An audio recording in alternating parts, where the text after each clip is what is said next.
Selamat pagi Pak Sugi, perkenalkan kami dari kelompok A4 akan mempresentasikan jurnal tentang proses berkelanjutan dalam pembuatan sulfur semen untuk pekerjaan umum. Kelompok kami terdiri dari Nathanael Albert, Mustofain Alif, Calvin C, Farel Javier Tamir, Kaniska, dan saya sendiri Jevon. Untuk alur presentasi kami, pertama akan dibahas pendahuluan, lalu dilanjutkan dengan terminologi dan definisi. Setelah itu akan dijelaskan bahan baku apa saja yang digunakan, desain campuran, serta hasil analisis kimia dan termal. Dan terakhir akan disampaikan kesimpulan dari penelitian ini.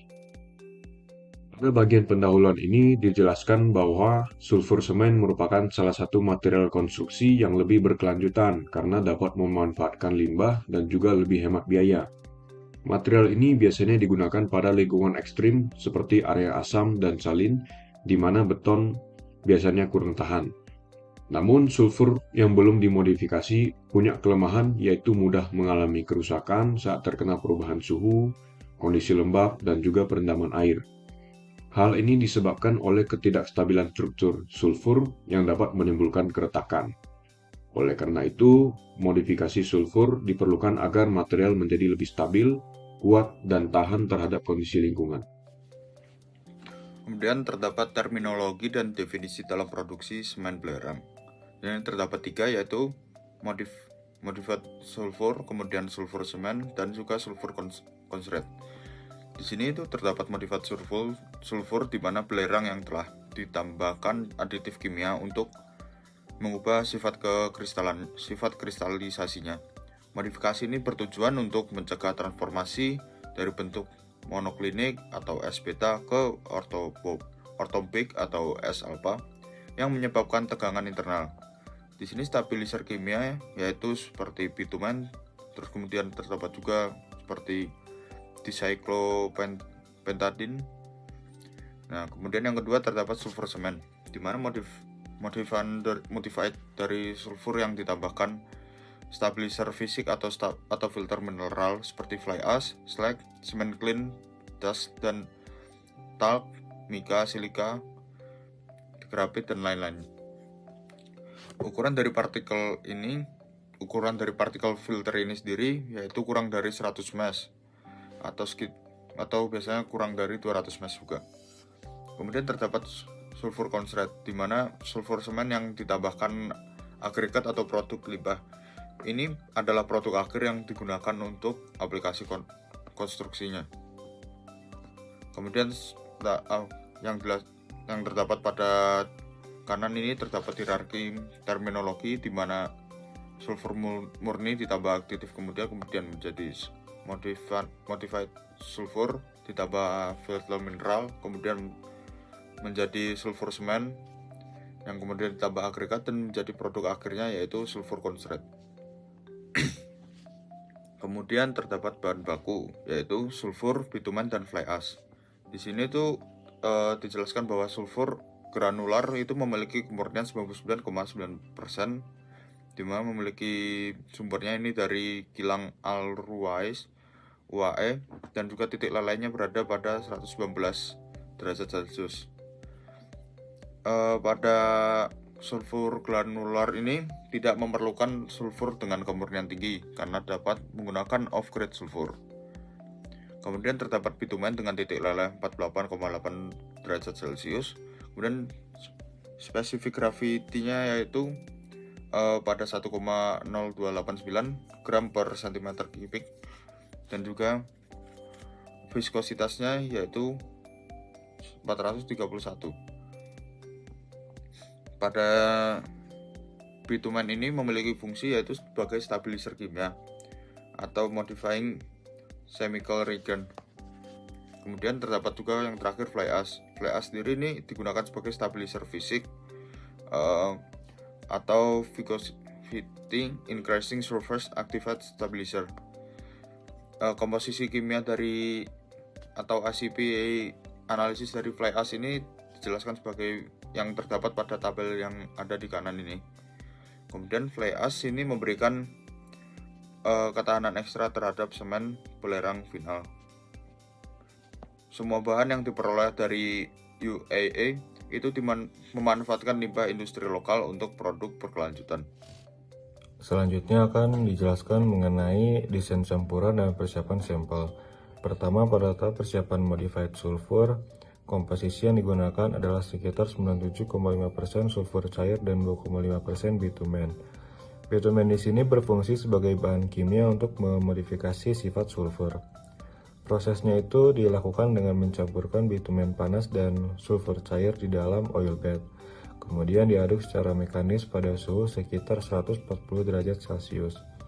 Suhu ini dijaga di kisaran 135 sampai 140 derajat selama kurang lebih 45 sampai 60 menit agar campuran menjadi homogen.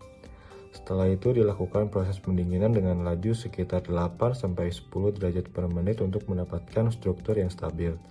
Selanjutnya masuk ke tahap pembuatan sulfur semen, yaitu dengan menambahkan fly ash ke dalam modified sulfur. Fly ash ini berfungsi sebagai stabilizer fisik untuk meningkatkan kekentalan dan kekuatan material. Proses reaksinya dilakukan dengan reaksi dengan suhu sekitar minus 140 derajat selama 30 menit, kemudian hasilnya bisa disimpan atau langsung dicampur dengan sisa sulfur. Hasil akhirnya adalah sulfur semen, yaitu material polimer berbasis belerang yang memiliki sifat seperti kaca. Lalu terdapat beberapa parameter penting yang harus dikontrol seperti jenis dan persentase modifier, suhu reaksi, suhu curing, waktu curing, laju pendinginan, dan waktu penyimpanan karena semua ini sangat mempengaruhi struktur kristal dan kualitas akhir material.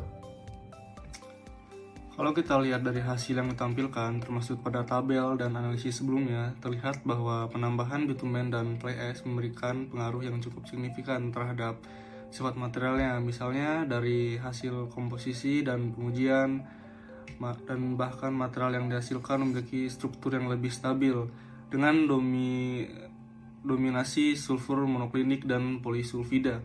Nah, hal ini itu yang membuat material jadi lebih tahan terhadap retak dan perubahan suhu. Nah, selain itu, dari hasil analisis thermal seperti TGA dan DSC juga terlihat bahwa di sini sulfur yang sudah dimodifikasi memiliki stabilitas thermal yang lebih tinggi dibandingkan sulfur biasanya. Nah, artinya material ini lebih tahan terhadap perubahan suhu. Kemudian dari hasil pengujian jangka panjang yang ditunjukkan sebelumnya, material ini tetap stabil bahkan setelah penyimpanan hingga 36 bulan tanpa mengalami perubahan struktur yang bisa menyebabkan kegagalan. Jadi bisa disimpulkan di sini berdasarkan data dan hasil pengujian tersebut, modifikasi sulfur ini tuh berhasil meningkatkan kualitas material baik dari segi kekuatan, stabilitas maupun ketahanannya, sekaligus mendukung konsep manufaktur berkelanjutan. Selanjutnya dari hasil-hasil tersebut kita bisa melihat implikasi penggunaan di dunia nyata karena berdasarkan data material ini lebih tahan terhadap kondisi ekstrim dan zat kimia, maka sangat cocok digunakan pada infrastruktur seperti jalan dan jembatan di lingkungan yang agresif. Nah, selain itu, dengan adanya peningkatan stabilitas dan ketahanan air yang ditunjukkan dari hasil pengujian, material ini juga berpotensi digunakan pada fasilitas pengolahan air atau saluran yang membutuhkan daya tahan tinggi. Nah, di sektor industri, terutama yang berhubungan dengan bahan kimia, material ini juga relevan karena sifatnya yang lebih stabil dan tidak mudah rusak. Bahkan berdasarkan kemampuannya dalam meningkatkan kekuatan dan stabilitas, material ini juga bisa dimanfaatkan untuk solidifikasi limbah berbahaya agar lebih aman. Namun tetap perlu diperhatikan juga dari hasil penelitian bahwa material ini memiliki keterbatasan seperti sensitif terhadap suhu yang tinggi dan membutuhkan kontrol proses yang cukup ketat. Jadi kedepannya perlu adanya pengujian lebih lanjut di lapangan agar penggunaannya bisa lebih optimal. Hasil analisis selanjutnya adalah analisis thermal dan stabilitas.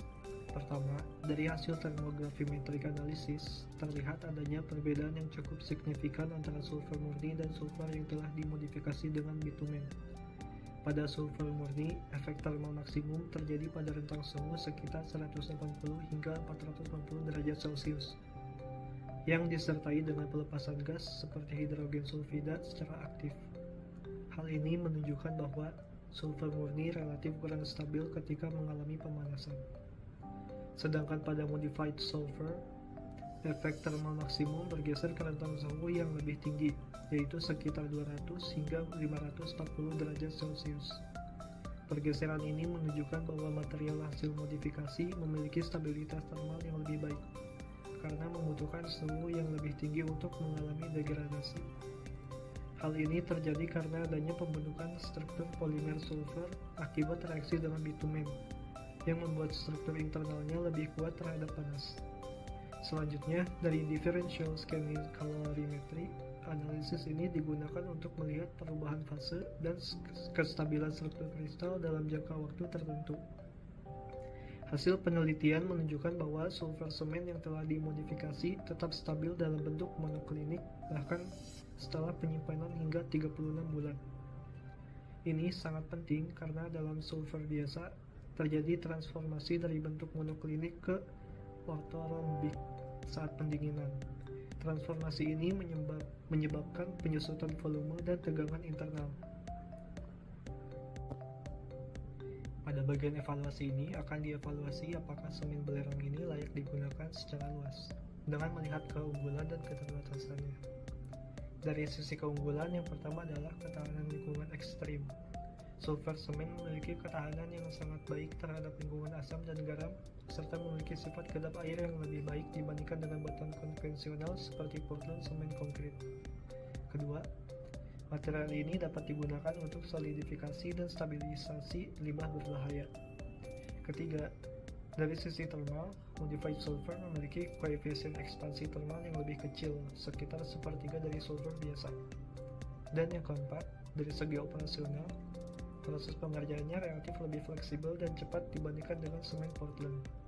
Kemudian, material ini juga memiliki beberapa keterbatasan penting. Yang pertama adalah sensitif terhadap suhu tinggi. Jika suhu melebihi 119 derajat Celcius, maka material akan mencair kembali dan kehilangan kekuatan strukturnya. Kedua, memiliki rentang suhu pengolahan yang sempit, yaitu sekitar 127 hingga 139 derajat Celcius. Jika suhu terlalu tinggi, akan terjadi peningkatan viskositas akibat polimerisasi tambahan. Ketiga, dari sisi kimia, sulfur semen tidak tahan terhadap bahan kimia tertentu seperti basa kuat, agen pengoksidasi, dan hidrokarbon aromatik, karena dapat memicu reaksi yang menghasilkan H2S yang bersifat korosif dan berbahaya. Dari jurnal ini dapat disimpulkan bahwa modifikasi sulfur dengan tambahan bitumen dan fly ash berhasil menghasilkan semen belerang yang lebih stabil, lebih kuat, dan memiliki ketahanan yang lebih baik dibandingkan sulfur biasa. Material ini juga terbukti lebih tahan terhadap lingkungan ekstrim dalam kondisi asam dan air, serta memiliki stabilitas yang baik dalam jangka waktu yang lebih lama. Selain itu, penggunaan limbah industri seperti fly ash juga memberikan nilai tambah dari sisi keberlanjutan, karena dapat mengurangi limbah industri. Dari sisi implikasi, semen belerang ini juga memiliki potensi yang lebih besar untuk digunakan dalam pekerjaan umum, seperti konstruksi jalan, jembatan, saluran air, dan fasilitas industri, terutama di lingkungan yang tidak cocok untuk beton biasa. Namun, penggunaannya tetap perlu mempertimbangkan kondisi suhu dan lingkungan agar material ini dapat bekerja secara lebih optimal. Beberapa rekomendasi yang kita ajukan dari kelompok kami untuk jurnal ini adalah melakukan pengembangan spesifikasi teknis untuk aplikasi spesifik dan melakukan studi lapangan untuk memvalidasi performa jangka panjangnya. Sekian presentasi dari kelompok kami. Terima kasih.